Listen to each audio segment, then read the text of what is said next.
guys, welcome to the dungeon episode. Here we go. Are you guys ready to rock and roll? Rock and roll! Steve is always ready. All right, we got Steve-O. Yeah! As you heard already.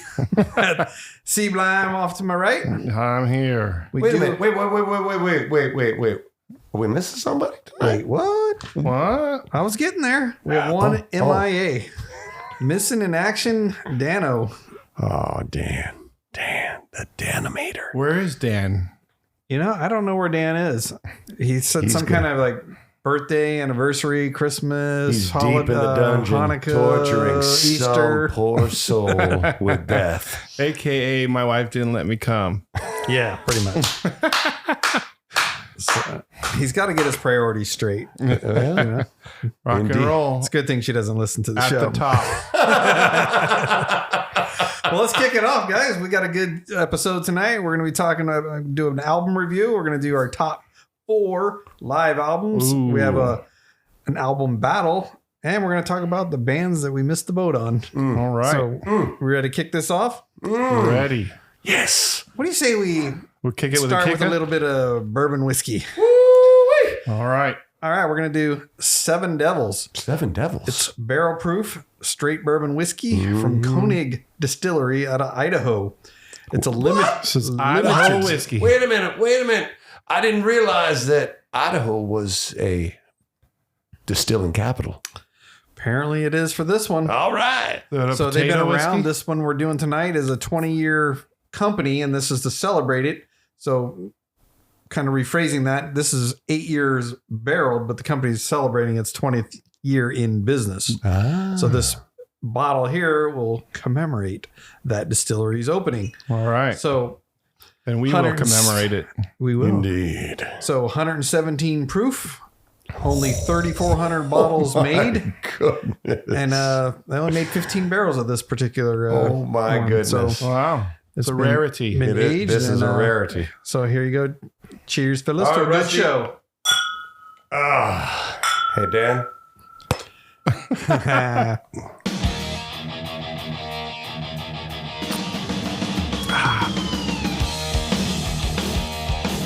Got a little bit of bite.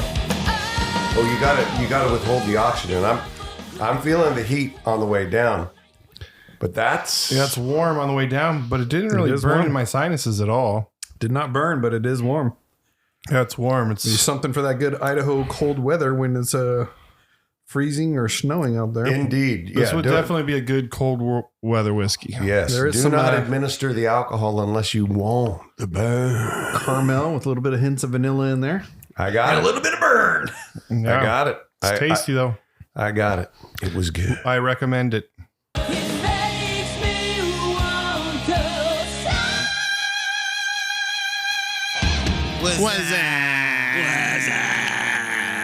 What's up?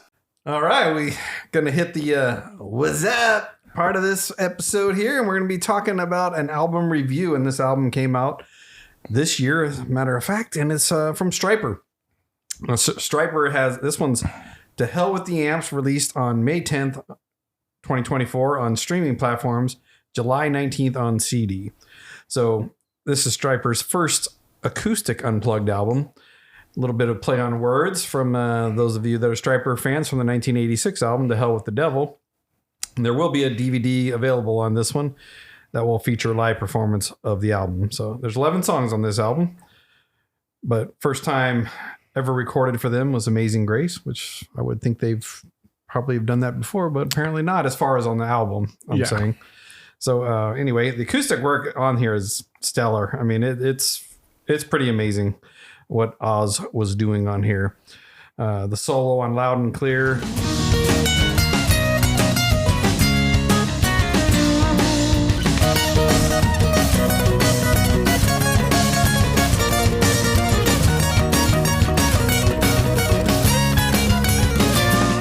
It's great. I mean, it is awesome. Soldiers Under Command, Calling on You, You Know What to Do. And of course, the ballad, Honestly, was on here, and Lady. So good songs on here from their past catalog. Have you guys heard any of it? Have you I checked have it not. out? I have not spun any of it, but I am a Stryper guy from way back. I've seen Stryper in 3 backyard parties before they were signed. Yeah, I've seen him several times, not that far back, but I got into him around the Soldiers Under Command album then, and then got to go, one back? Yeah, yellow and and then black forward. tack. And I mean, they're still putting out a lot of albums. We were talking about it before we started the show, and Chad and I were, and would they have 4 since they've come together, and then 1 on the way? Yeah, not including this one. Yeah. And then they have a new one coming Yeah, so out in a couple months. So they have 2 really this year that'll come out, 1 plugging back in. But they just finished the tour for this album here. Did a bunch of shows acoustically. Yes. And then now they're plugging in to go on their tour for their new album that's coming out in mid-September. Oh. Well, I did listen to this album a few times. It's a true unplugged version of their classic songs. I mean, did they change? There's not a lot of change. So it's just it is acoustic versions of their classic songs. Got it. It's very well executed. It sounds great. It's a nice listen, especially if you like Stryper. Yeah. But I wouldn't say there's any. It's not like they got really creative on the arrangements and stuff. Right, yeah. Right. So check it out. I would myself personally on a acoustic album of the Jams. I mean, I'm giving it 4.5 shackles. 4.5 shackles. Wow. To me, it's Shackle up. it is a great album.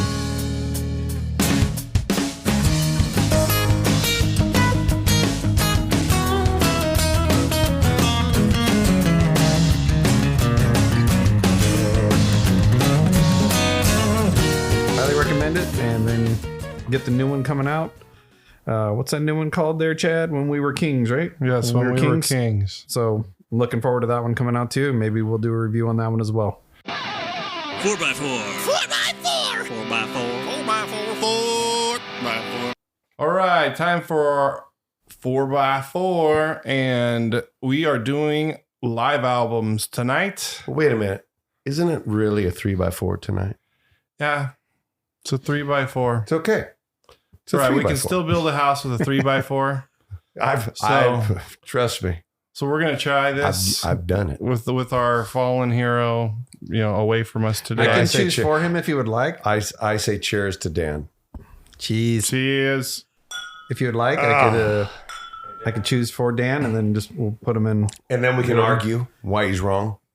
Well, during the 70s and 80s, there was, that was when live albums became a thing.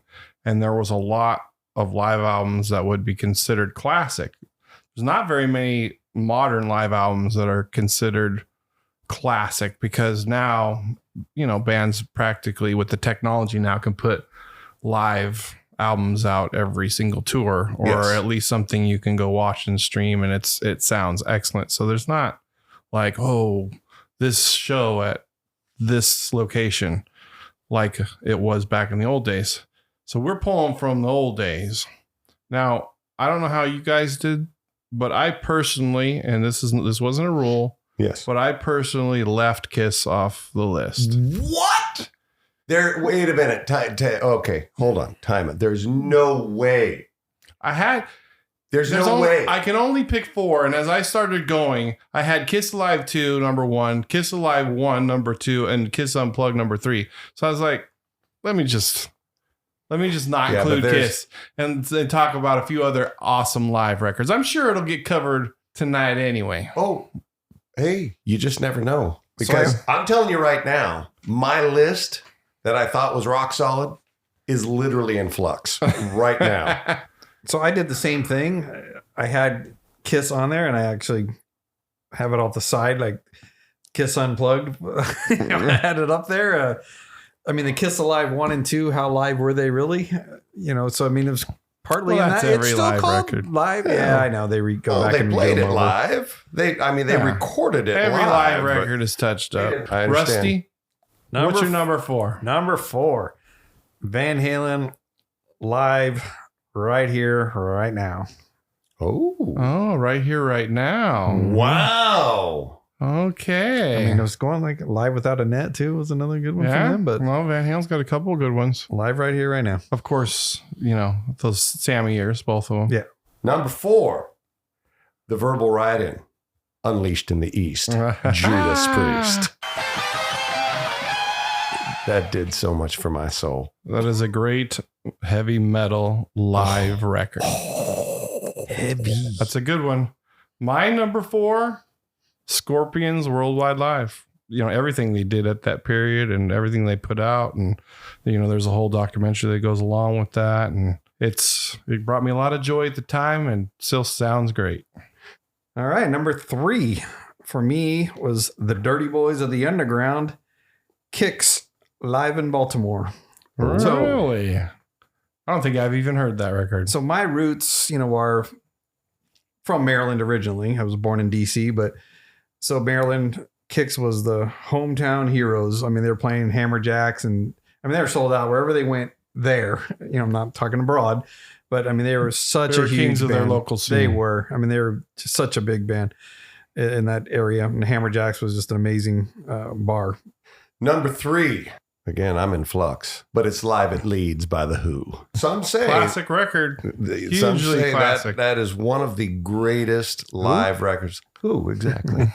Exactly. Who's on 3rd? Nice. It is a great one. My number 3, also a great one. And I was there. Iron Maiden, Live After Death. A lot of it recorded at Long Beach Arena. I was at one of those shows. And it was awesome. For me, we're at number 2 now, and I went with Dokken, Beast from the East. That's a good one. That is Live a good album one. and one recorded song, Walk Away, Yeah, at the end of the album. It's a great record. That is a good And then they did it again. Got paid a bunch of money to reunite and go back to Japan. How many years later? Yeah, a lot of years later. Yeah, It's a something beautiful like thing. They didn't sound the same. No. Mr. Steve, number 2. I'm gonna have to dig up the pearl of the early 70s. The song remains the same. Is number 2. My number 2, Steve already had it. The Mighty Unleashed in the East from the Mighty Judas Priest. Yeah, almost rhymes like a poet and didn't know it. dance. Oh, I knew I it. rust. Unleashed in the East and Beast from the East. So we've got a couple of East going on over there. There's a lot of devil going on right now. Something. Yeah. All right. Drum roll, please. We're down to number 1. And my number 1 was also already picked. And it was Live After Death. Scream for Me, Long Beach. That is nice. That is nice. Number 1, because I couldn't leave them off the list. You wanted the best. You got the best. The hottest band in the world.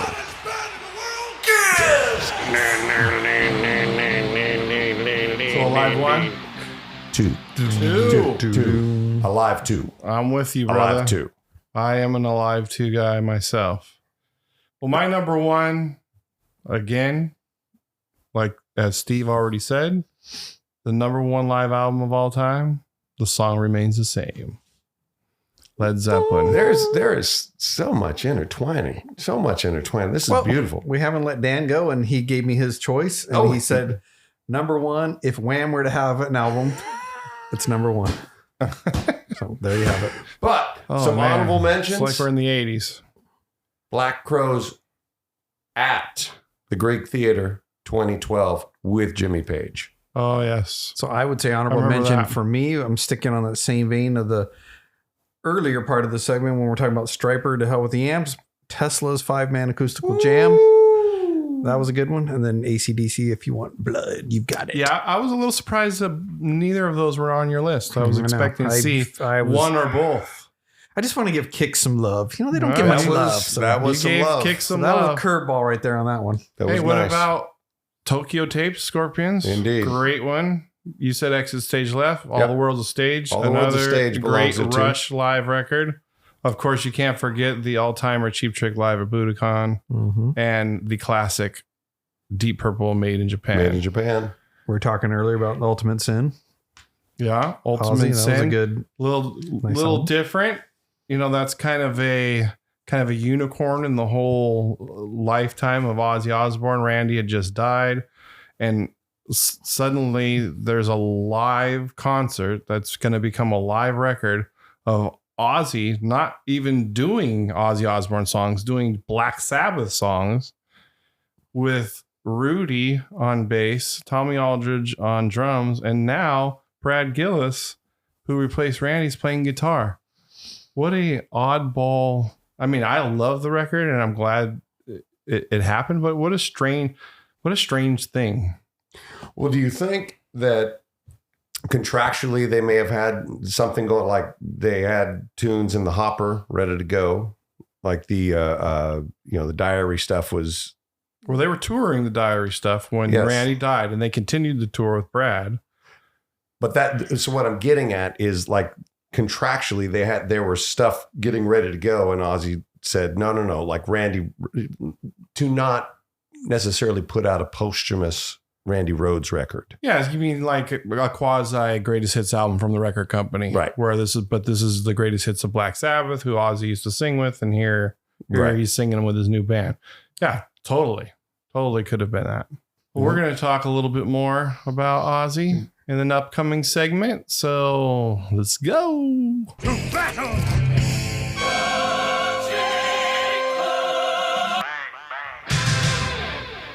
All right, there's the bridge perfectly for this next segment. We're going to be talking about the banger battles, and we're going to have an album battle between Black Sabbath, Heaven and Hell, which would be Ronnie James Dio introduction to the band. And then Ozzy Osbourne gets fired from Black Sabbath, and we're going to talk about his debut album, Blizzard of Ozz. So we're going to talk about the bigger impact, the bigger influence, who had the better musicians, better songs, better album cover. So just a little bit of a history behind him. Ronnie James Dio joined Black Sabbath in 1979 after departing from Rainbow. Ronnie has big shoes to fill after Ozzy gets fired. April 18th, 1980, the album Heaven and Hell gets released. The album reaches number 28 on the Billboard 200 and certified platinum.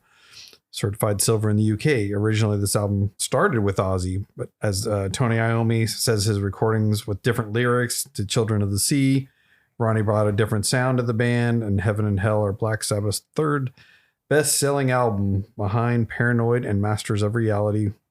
And the artwork has the Smoking Angels on it. Ozzy Osbourne's debut solo album, Blizzard of Ozz, releases on September 12th, also in 1980 in the UK, and March 27th in the US.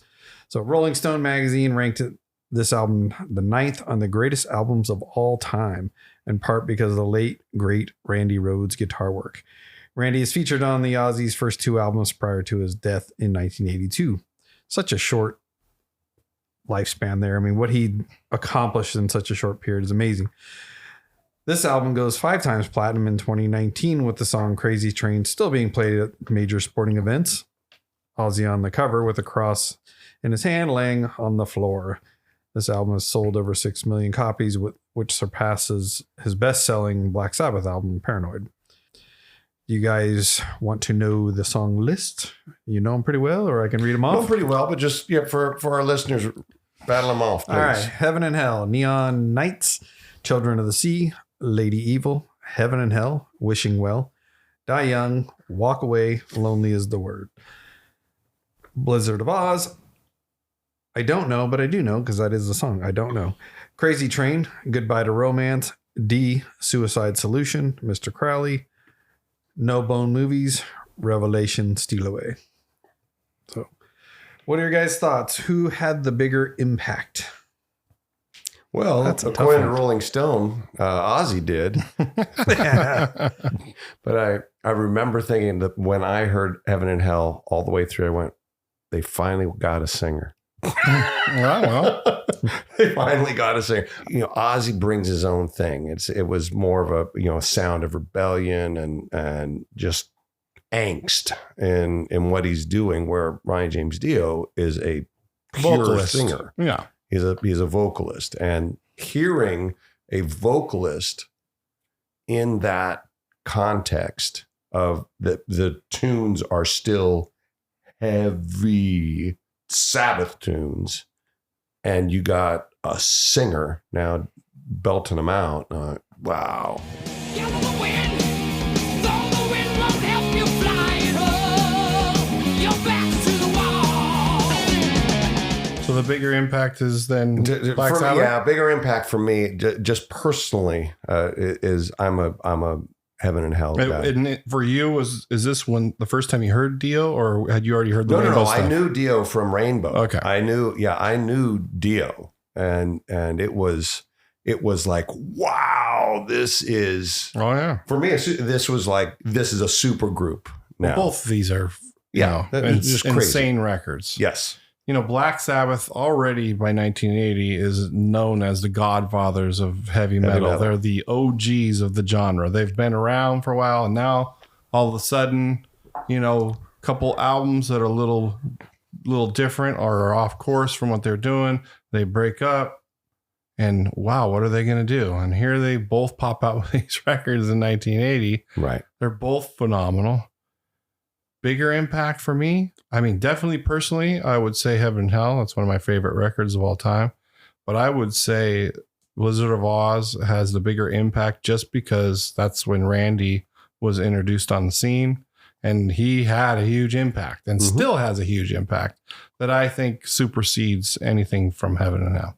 I wasn't a Black Sabbath fan. I got into them later. So when they both came out, when did you start listening to them, Chad? Did you ever hear Elf prior to any of that, or did you hear Elf way later? I didn't know about Elf. I knew about Rainbow, and I didn't have those records. They were, I was a little young for Rainbow, right. But I heard the song "Man on Silver Mountain," the big stuff, "Long Live Rock and Roll." So I knew it from that. Yeah, this would have been the introduction, really, of Ronnie James Dio to me. Right. I would take at the time Ozzy when it came out. Now I would go, because we'll go to the next one as bigger influence. I'll just start with that one. And I would say that Randy Rhoads just, compared to Eddie Van Halen all the time, like, who's the better guitar player? I don't know if it was after he passed away or at the time. Well, it's actually that argument is still a relevant argument that's still brought up. And it was happening at the time. But when they were on the scene, even before either of them were famous, it was happening. So you've got, Randy Rhoads coming from Quiet Riot, but really nobody really ever heard those albums until after he came out in Ozzy. Some did, but I'm saying for the most part, right. Like he was in Quiet Riot. What? Well, that was the thing with Randy Rhoads through all of the Sunset Strip stuff. He was doing Yngwie before there was an Yngwie, and all that classical influence that Randy brought in with Quiet Riot, just his playing, just his style and how he played was Yngwie before there was an Yngwie. And then Yngwie came in and was, well, now we have an Yngwie. He brought it a little bit closer to that Mozart feel, that classic, that true classic feel. The true classical You heard feel. it in Randy. You heard him interjected into heavy music and Absolutely. metal. But Yngwie was more like a little more straight up the middle with it. Yeah. That classical, neoclassical stuff. Yes. No one, and I'll include everybody in that list, could play like Randy Rhoads. It just his articulation, his feel. There was only one Randy Rhoads. Agreed. I'd say influence to Ozzy because of Randy. Yeah. So who had the better musicians? Now we got a tough one because if you go vocals, Ronnie James Dio. We're going to split that right down the middle because I'll think explain it weighs why. the Black Sabbath side. I'm going to explain why. Bob Daisley is no Geezer Butler. Right. Geezer Butler gets that. We've already sung the praise of Randy Rhoads, and I'm going to give you Randy Rhoads over Tony. I'm going to do it to the chagrin of many, but I'm going to do it. I'm going to do it. Ronnie James Dio is a better vocalist than Ozzy. Definitely a better vocalist. Yeah. So it splits down the middle. That doesn't mean everybody likes his style better than Ozzy. Ozzy brings something. It's similar to David Lee Roth versus Sammy Hagar. Better musicians, I would give it to Black Sabbath. This is why. I do agree that the drumming is better on Blizzard of Ozz. Although it's perfect for what's needed on Heaven and Hell. Yes. Bill Ward is great. But this is the last album that Bill Ward did. He was already having some issues. he plays great on that record. I mean, That is absolutely I got true. no complaints. As far as Tony Iommi versus Randy Rhoads, I would give the edge to Randy Rhoads. Just an edge, Just an edge. Tony Iommi is a phenomenal player. without question. And when you start factoring in the other aspects of guitar, he's right up there. Oh, he's carved in Rushmore somewhere. Yeah, so I'm good with saying Randy Rhoads has an edge over Tony Iommi. Okay. Geezer Butler, Ronnie James Dio, they win on the Black Sabbath side. Better songs. Who had the better songs? Two monster A albums. lot of phenomenal songs on both these records. You named them off, but man, Heaven and Hell is one of my favorite records of all time, and it is a beautifully written record. It is the beauty of Tony Iommi's writing, the arranging of Black Sabbath with Ronnie James Dio's melodies and vocal prowess. It is one of the best heavy records ever made. Amen.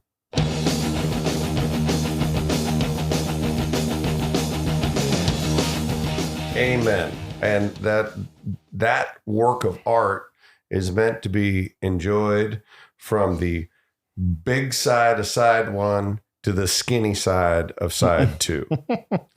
There's not a bad song. I mean, is there a And bad song on more. either album? No, there isn't.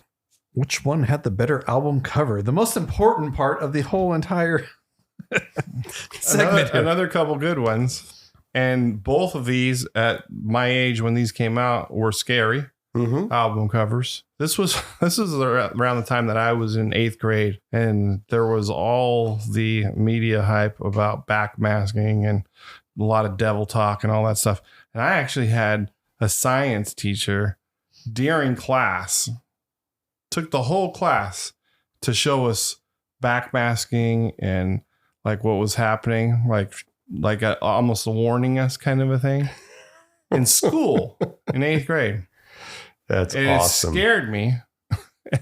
I went home and freaking took my Blizzard of Ozz record and I put it in my mom's closet. I came back for it later. That's awesome. So he used Blizzard of Ozz as a backward No, but accent? I mean, you look at that, you got Ozzy, looking all like he looks there with the cross and some sort of freaking creatures and the moat behind him or whatever. Something I evil's don't know. going Is it a cape? Is he going to fly away? Is it a robe? What's it got going on there? For me, I would go with the Ozzy album. You ever seen the movie Michael with John Travolta? He had the Yes. smoking angel in that one too. Yeah. It's a good movie. Yeah, it is. I'm going to be the odd man out. For me, it's Heaven and Hell, and the Well, I agree that's the better cover. The other one scared me more. the Smoking Angels, the Renaissance art of the Smoking Angels to me was fantastic. And honestly, that scared me more than the Blizzard of Ozz thing. It was the sacrilege of, taking the. It was an interesting time. Exactly. An interesting time in America. It was. But I saw that and was like, ooh, they might have crossed a line here. I think this group of orators, when we're in our Wow.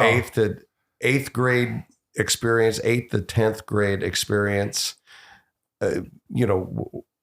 is a lot different than today's 8th to 10th grade experience. Well, for sure, for so many reasons. But just the innocence and naivete is and the mystery. probably exactly. We didn't mystery. have. We You didn't didn't have. know things. You couldn't just pop on a computer and find out the answer to every question you had. Exactly. You had to No. wait for the rock and roll magazine to pop out, and That, hopefully, or go to the record then they store just- and just the- flipping through and going, "Whoa, look at this! Yeah, What is and but this?" they're feeding you what you're going to see. It's not like you can go Now they you go know, the songs searching are right. everywhere. Now the songs are popular because of a video game. yeah, Good for them. It's It's true. great if you can be one of the bands and putting it out there, and it goes on whatever video game that's popular, and all of a sudden you got a huge hit on your hands. exactly. So do we have a winner of this battle? Who won this battle? Well, there's only 3 of us, so there will be a winner of this one. My vote is for Black Sabbath, Heaven and Hell. I'm going to go with Ozzy Blizzard of Ozz with Dio singing. I'm going to go with Blizzard of Ozz. You're taking cheating to a whole nother level. I mean, I think to me, really personally, though, that the Black personally. Yeah, Black Sabbath with Ronnie James Dio was their best albums, in my opinion. I think he had such a great.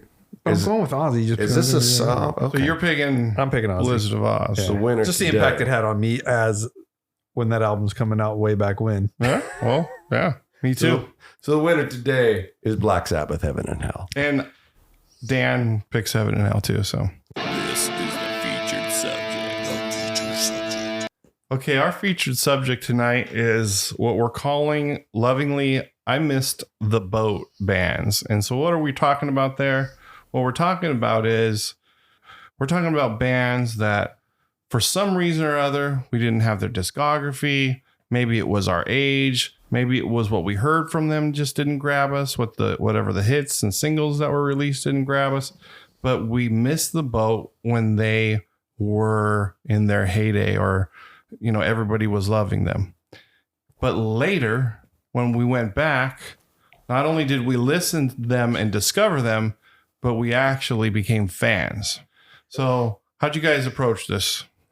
For me, I did some newer bands, some bands I was too young to even know really enough about them. This podcast has helped me hearing different perspectives from the three of you guys to say like, well, I've got to get on some of this music to hear what it is. So I think there was a little bit of a mix as I was going through it, like newer, older, and more like I got to give them another shot.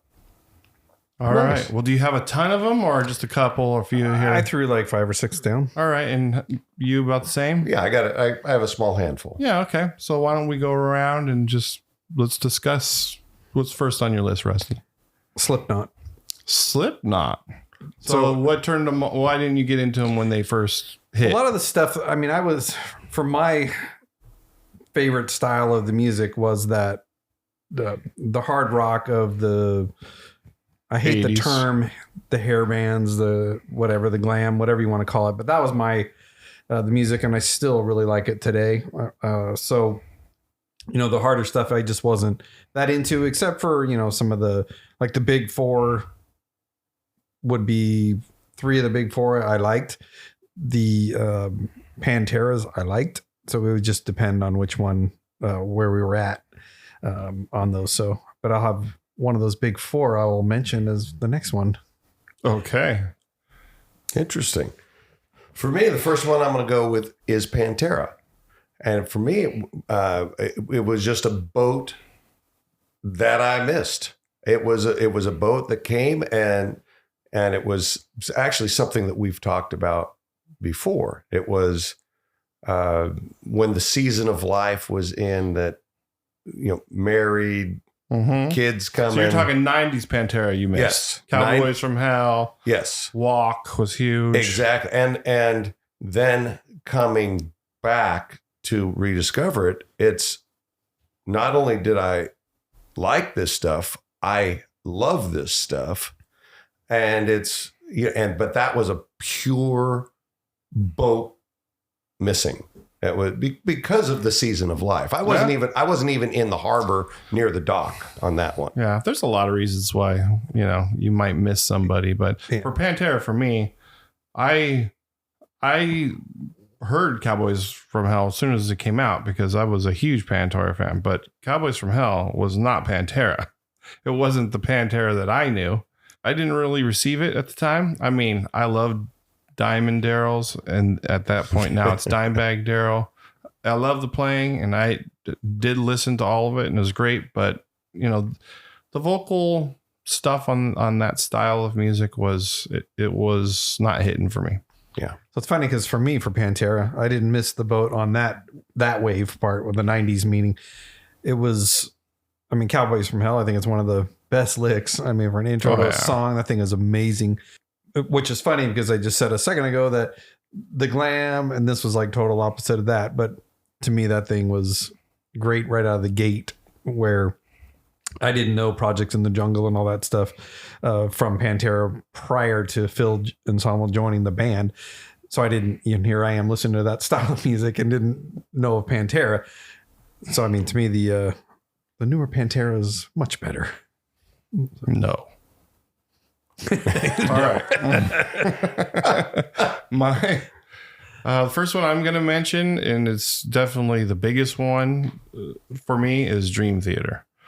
When Dream Theater first came out, I was, much more into song-oriented bands, straight rock song-oriented bands, Van Halen, the whole glam metal stuff. When Dream Theater came out, I was listening for that kind of band. With that perspective, I wasn't a big fan of vocals. But later, especially as, a lot more playing, a lot more songwriting, just being a musician, came back to Dream Theater. Unbelievable. That music is insane. It's just, when you listen to it from that perspective as a musician, and you can just get lost into it. It's almost like listening to classical music, but It's true. Heavy. No, they're great.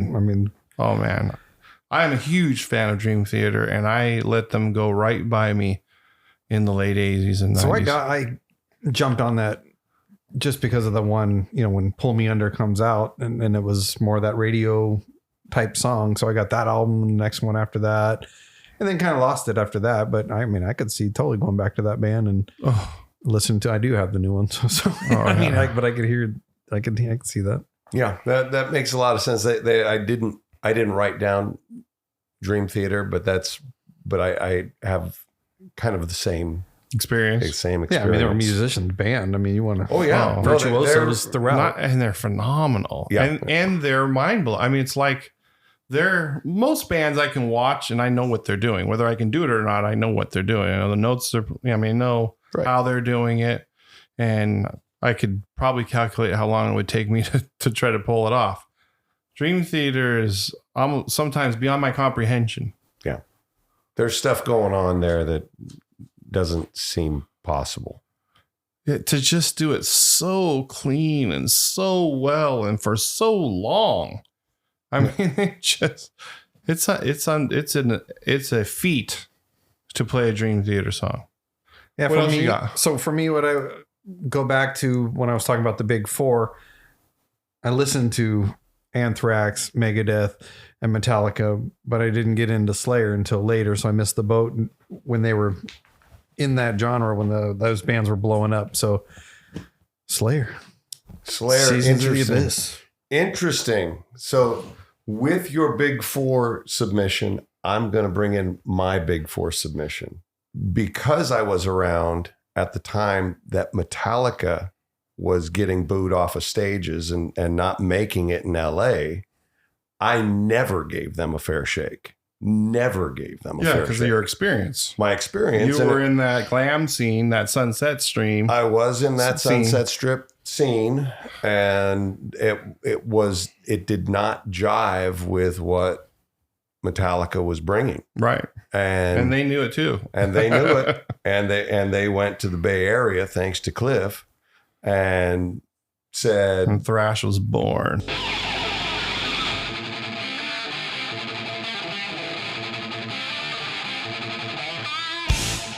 And there it was. And it happened. And again, it took years, because then I had the other season of life that I had to depart from most things.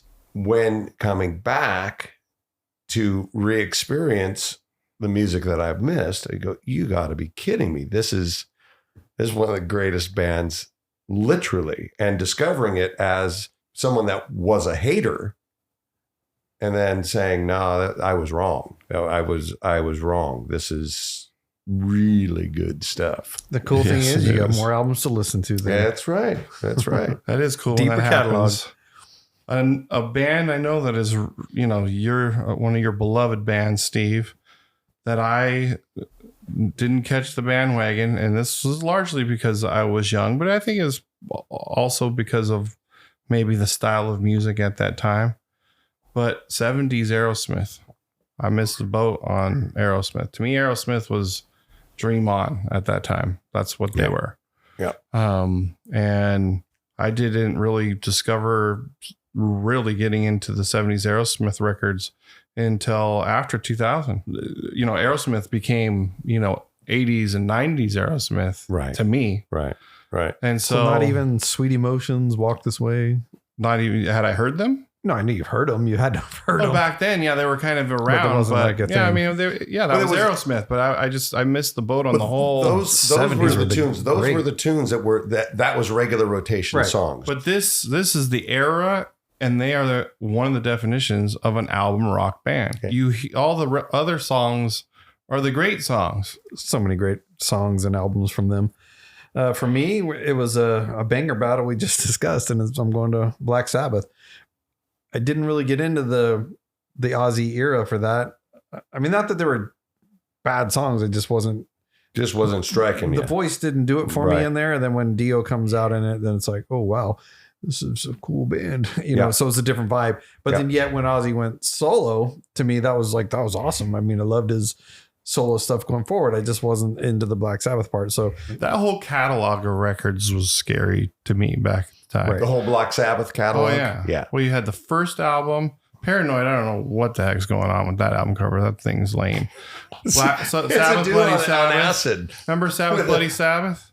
Yes. These album covers, because I would always, back then, anytime you're in a mall or anywhere and there's a record store, whether it's Licorice Pizza or Tower Records or whatever it is, you're in there and you're looking through your second, and you always saw those freaking scary covers. That's the truth. And I'm like a 8-year-old looking at this stuff. And getting freaked out watching people in a casket with stakes through their hearts.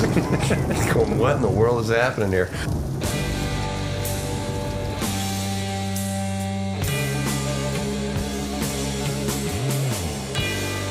I was too young for the very beginning. But it's the same thing with Zeppelin. But I was too young for the very beginning. But you caught that soon as you were able to as catch soon it. as I was able and old enough. Led Zeppelin was a little harder to avoid. Yes, they because had more songs that were, famous to the world. Black Sabbath was known, but they didn't have a ton of songs that were they weren't known to the world. They weren't in rotation. Yeah. It was not in rotation. You had Paranoid and you had Iron Man, and that's about it. There might have been a couple others that were, got a play every once, but Paranoid and Iron Man that was Black Sabbath. again, in the era that we're listening to this, the hard rock, the glam or hair, whatever you want to call it at that time, they weren't glam in there, but Deep Purple. So Perfect Strangers was the album that comes out, and from my time now, I'm a teenager, whatever, and that album comes out, and it was a great album. But so I don't know if you'd say missed the boat, because really going forward or backwards, I didn't really listen to except for that album. Well, outside of like Smoke on the Water, everybody knows those songs. But remember, there wasn't a Deep Purple. Deep Purple was they were not. They had broken up. They had, Deep Right. Purple they were done. Well, they changed personnel. Well, they had the 3 personnel changes that Right. came through, but they weren't. So this was Deep Purple. yeah, it was reunited from the coming original. back together with Ian Gillan. Right, but I'm with Richie. Rusty. That's on my list too. To me, I didn't discover Deep Purple until Perfect Strangers. I knew Deep Purple was this huge, early heavy rock band. Yeah. But I never got on that boat, Okay. and I was young also. Yeah. But Perfect Strangers came out, great record that inspired me. Oh, And yes. then, whoa, there's In Rock, there's freaking Machine Head. Burn. Yeah, didn't even know those records. So Come taste the band when David Coverdale is in there. I mean, they had so many different versions of it, but still, it was. I mean, Machine Head, Burn. That's an interesting take, and I think that might be with the age difference as well here, because I wasn't necessarily a deep in Deep Purple, but you were a fan. And I you- was a fan, and you got it at the time. yeah, and there was it was like it was always there. Like Aerosmith was there for me, Right. I So those aren't on your list. no, they're not. But my next submission I'm almost a little ashamed of bringing it up, but I'm going to do it. I'm going to disclose some of my heart right now. You are just to all the opening up. listeners. I'm going to open up. Bleed it out. I'm going to bleed it out. It was it's one of the pillars. It is This band is one of the pillars. one of the pillars. What are you going to bring Okay. to us, Steve? You already said Pantera. Now what are you going to? I'm bringing the Rolling Stones out. Okay. I could see did that. not get on the boat. And this was purely, it was just pure foolishness is what I'll call it. Pure foolishness. Foolishness. Well, the reason why is I really, to my own chagrin, became a music snob when I was in high school as a musician playing. I was striving for perfection in my playing and trying to articulate perfectly. I would have been great trying to audition for something like Dream Theater. Yeah. because I thought I was the best things in sliced bread. But I really was focused on masterful articulation. Now, what I wasn't taking into effect was soul and life and the riff and the sound and the Well, they have attitude. chemistry for sure. They have a sound without question and that resonates. Like Zeppelin and like Deep Purple and some of the classic bands, there was plenty of Stones in rotation. Well, there yeah. was no shortage of Stones tunes going on, but it was always I would get through the song and didn't have disdain, but was never attracted. So what year would you say that you got, okay, I get the Rolling Stones and I'm a fan? That I got it. Yes. There were a handful. A handful of years? There were a handful of times that were different years, but they were the big Well, give me the first one, the 81. first epitome. 81. Okay. So where start me up. it was, this is the, Tattoo You. yes. Every time they had the massive world tour, and it was, I was having the Elvis Presley mentality. 50 million people can't be wrong. Kind of a mentality. Well, Rolling Stones were huge, obviously, but they went to another level at Tattoo You. Even them, but they were already They were Rolling huge, but Stones. that's when the stadium tours went to a whole nother level. That's when stadium tours started, basically. That's exactly right. And they started up. Just can't get no satisfaction there. I like the Rolling Stones. As soon as I started hearing them, I don't feel like I missed the boat on that band, because when I kind of went back and really listened to the Rolling Stones discography that came out when I was young, Yeah. all the songs I knew were still the songs I liked. A lot of the other stuff felt like blues filler to me. Really? I agree. I wasn't a big Rolling Stone fan, but I think so they I got didn't great miss the music. boat because I still kind of like them at the same level as I always liked them. Yeah. But they're iconic at a different level. When you see them live, it's like, it doesn't matter what you ever thought about their music. It's the Rolling Stones, and they're right there. It's like, They're still it's making crazy. stadium tours. Amazing. This is what happens when you got five guys that can get So their while act we're together. sitting here, and I'm not even exaggerating this, I just got this meme while we're sitting here on my phone. It says, I think youngsters need to start thinking about what kind of world they're going to leave for me and Keith Richards, Willie Nelson. And those guys are timeless, aren't they? It's like, oh my God. The Dungeon recommends. All right. Well, good show. Had a lot to talk about on this one. So I'm going to wrap it up with the last word. You got anything you want to? I got two recommendations that are kind of at the both ends of the stick here. Oh, nice add in. Fully electric Black Sabbath, Heaven and Hell. Go listen to it. And fully unplugged Stryper, to hell with the amps. Go listen to it. All right. For me, I'm going to go back to that, what we were just talking about episode about Miss the Boat, the Deep Purple, and Tommy Bolin is an amazing guitar player, so he was in it. I'm saying best way to do is just get the ultimate Tommy Bolin, but they also have great albums from Private Eyes or Teaser.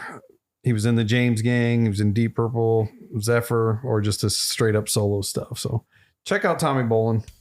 All right, fellas, that was a heck of an episode there. So It was. Thank you for listening to the Rock and Roll Dungeon. Until next time.